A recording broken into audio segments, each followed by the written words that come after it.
Hey, what's up guys? It's Ashley 3G, and today what I have is the first case review of 2010, and that is the Contour Flick. This is actually a case that a lot of you commented in my Ashley 3G's top 5 cases of 2009 video. Well, about 2 or 3 of you made little comments about the Contour Flick, and I thought that was really cool because that was actually what was slated to be first reviewed in 2010. I've been trying out this case. I rang in the new year with it, and I gotta say that I really like it. So let me show you why. So I'm just gonna pull it out here, and what you get is the Contour Flick. Now you do get like the little paper iPhone, but you just pull that right out of there, and there's also like a little instruction booklet in here, which kind of tells you how to put the phone in the case, but you know, to be honest, it's pretty self-explanatory, so we'll just throw that over to the side.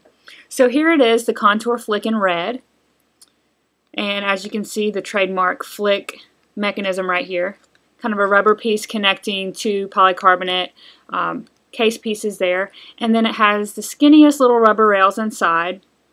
And so obviously what you do is you take your iPhone and you kind of push the little flick mechanism down, and you go ahead and you just slide your phone right on into it.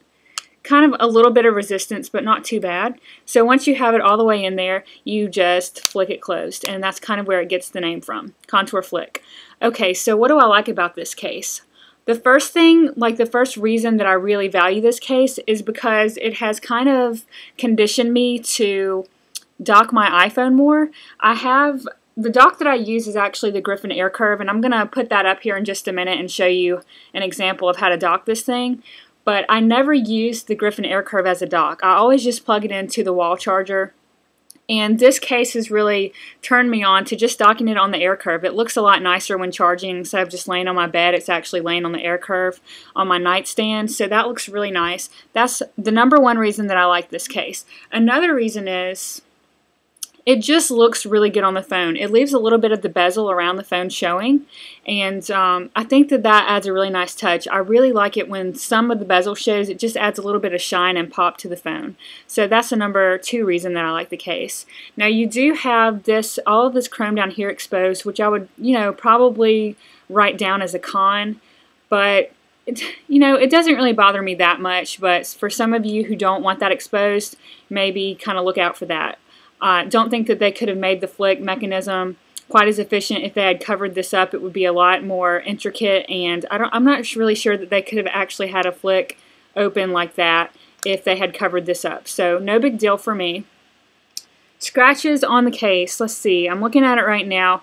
There are like hairline scratches, not nearly as bad as what you would see on a Speck candy shell or anything like that. So that's really not something that I'm worried about. It holds up pretty well. It doesn't, like I said, I'm looking at it right now, and I can't see any visible scratches, just little tiny hairlines that you'd have to be looking really close for. The cutouts are great on this. As you can see, the camera hole right there. And then these two cutouts, the sleep-wake button is pretty easy to press. It's not too hard, not the easiest, but not the hardest either, so I'd call it normal. And then you have your vibrate switch here, and then your volume rocker. Very easy to access. I love the way they have this cutout right here. So I'm just going to go ahead and dock this for you because I think that's really the main point of the flick. Aside from protection, I think the dockability is like their main selling point. So here I have my Griffin Air Curve, and it's hooked up to my computer right now. So of course what you do is you just take this little flip mechanism and pull it back, and then you'll sit your iPhone. Let's see if I can get it docked correctly backwards. Okay, you'll just sit your phone in there, and as you can see, it's charging right now. Hold on a sec, it just loaded my iPhoto. Okay, sorry about that. So as you can see, it's charging right now. I'll go ahead and turn it to the side so you can see what's going on there. So the flick part just rests on the back of the Air Curve here, and the phone is very comfortable in here. It's not wobbly, it's very sturdy actually. And that pretty much would conclude the review of this flick by Contour. Like I said, I've really enjoyed this. It probably would have bumped one of the cases out in Ashley 3G's top cases of 2009 had I actually had it in 2009. So who knows, maybe look out for this in Ashley 3G's top cases of 2010. I'm sure there's going to be a lot of new stuff coming out this year. I'm really excited for it. And thank you guys so much for sticking with me. If you're not already subscribed when you're watching this video, all you have to do is click the little yellow subscribe button for more case reviews and giveaways and Apple related iPhone stuff. So thanks for watching, and as always, keep watching.